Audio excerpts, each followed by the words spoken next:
वो कहते हैं 80 करोड़ को हम 5 किलो राशन दे रहे हैं। तो आम जनता ये खुश हो रही है कि हमें फ्री में 5 किलो राशन मिल रहा है, मगर आम लोग, आम मीडिया के माध्यम से क्या लोग कैसे भी वो ये नहीं समझ रहे हैं कि बीजेपी सरकार ने हमारे 80 करोड़ लोगों को बेरोजगार और निकम्मा बना दिया है, जिससे कि उनको जिंदा रहने के लिए 5 किलो राशन दे रहे हैं। देश भर में मोदी जी की हवा चल रही है, कह रहे हैं 400 पार, तो इसमें आप लोग मतलब वोट काटने वाली काम कर रहे हैं कि आप प्रयास लग रहा है? सिर्फ मोदी की अपने मीडिया, गोदी मीडिया से ही प्रचार में उसकी 400 पार की बात कर रहे हैं। अग्रवाल जी उसका सोशल मीडिया पर देखें या आम जनता का इंटरव्यू लेते हैं, आम जनता से पूछते हैं तो उसकी 40 भी नहीं आ रही है पूरे भारत में। अगर वैलिड से कराए और ईमानदारी से इलेक्शन हो तो 40 भी पार नहीं है।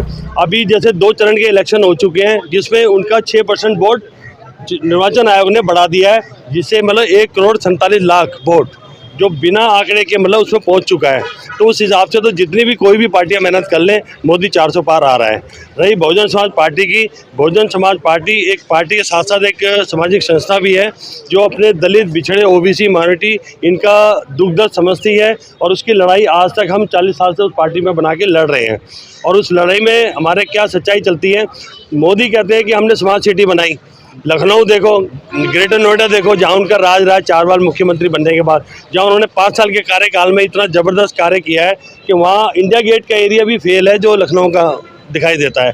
तो ये अगर हमारी सोशल मीडिया जो उनकी गोदी मीडिया दिखाती है कि वो सच्चाई अगर बीएसपी के बारे में दिखा दें तो पूरे भारत में बीएसपी से अच्छी पार्टी कोई भी नहीं है, क्योंकि बीएसपी में आज एक भी कैंडिडेट जो लड़ने जा रहा है, जो है और जो थे, कोई भी क्रिमिनल नहीं है, किसी के ऊपर कोई केस नहीं है। इसमें तो जितने भी केस वाले हैं या जो भी करप्ट आदमी है वो 99% बीजेपी में है, जिससे ये जाहिर होता है कि वो करप्शन फैलाने के साथ साथ आम जनता की एस्ट्रेजी करने के अलावा और कुछ नहीं कर सकते। बीएसपी आम आदमी, आम समाज और सर्वजन पार्टी है, सभी धर्मों का ध्यान रखती है। जब चौथी बार जब फुल प्लेस हमारी बीएसपी यूपी में बनी थी तो उन्होंने सर्वजन का नारा देकर ब्राह्मणों को भी फ्लैट दिए, उनको नौकरी दी जो गरीब थे। 15% जैसे लोभी है 85% का बोलते हैं, उसमें सभी को उन्होंने नौकरी दी, कामकाज दिए, रोजगार दिए, टिकटें दी, जीत के आए, हार के आए। जब उसमें करप्शन का अन्ना के टाइम में काफ़ी जोर चला पूरे भारत में, तो बहन जी ने खुद 135 विधायक जिनके ऊपर छोटे बड़े केस लगे होते, जैसे 751 हो गया या और छोटे मोटे केस हो गए, 135 विधायक निकाले, जिससे कि हमारा 5वीं बार सीएम बनने की बजाय हम हार गए। और उसमें से वो 90 विधायक सपा में जीते जब सपा की सरकार बनी थी। तो कहने मतलब ये है, इससे सच्चाई और अच्छी पार्टी कोई नहीं है। नई दिल्ली से हमारे वकील साहब जी लड़ने जा रहे हैं बीएसपी पार्टी से, इनको भारी बहुमत से हम जिताएंगे और दिन रात एक कर देंगे बीएसपी के लिए, और अपनी सच्चाई आम जनता के साथ घर घर जाकर पहुँचाएंगे। रजत जी, आप धर्म की बात कर रहे हैं, ये तो दावा कर रहे हैं कि भाई हम सभी धर्मों को दे रहे हैं ना 5 किलो फ्री राशन। देखो जी, इनके प्रचार में सबसे बड़ा लोचा तो यही है, सबसे बड़ा लोचा यही है कि आम जनता यही बात नहीं समझ रही है। वो कहते हैं 80 करोड़ को हम 5 किलो राशन दे रहे हैं, तो आम जनता ये खुश हो रही है कि हमें फ्री में 5 किलो राशन मिल रहा है, मगर आम लोग, आम मीडिया के माध्यम से क्या लोग कैसे भी वो ये नहीं समझ रहे हैं कि बीजेपी सरकार ने हमारे 80 करोड़ लोगों को बेरोजगार और निकम्मा बना दिया है, जिससे कि उनको जिंदा रहने के लिए 5 किलो राशन दे रहे हैं। लेकिन 25 करोड़ लोगों को कह रहे हैं गरीबी रेखा से ऊपर भी निकाल दिए।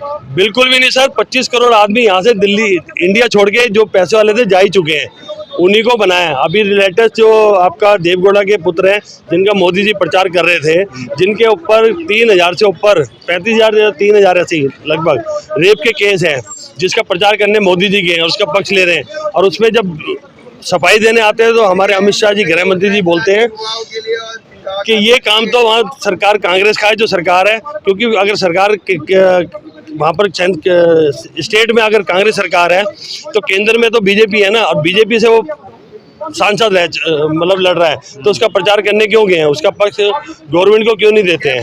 यहाँ पर लॉ एंड ऑर्डर नहीं है बीजेपी में कहीं भी किसी तरीके का।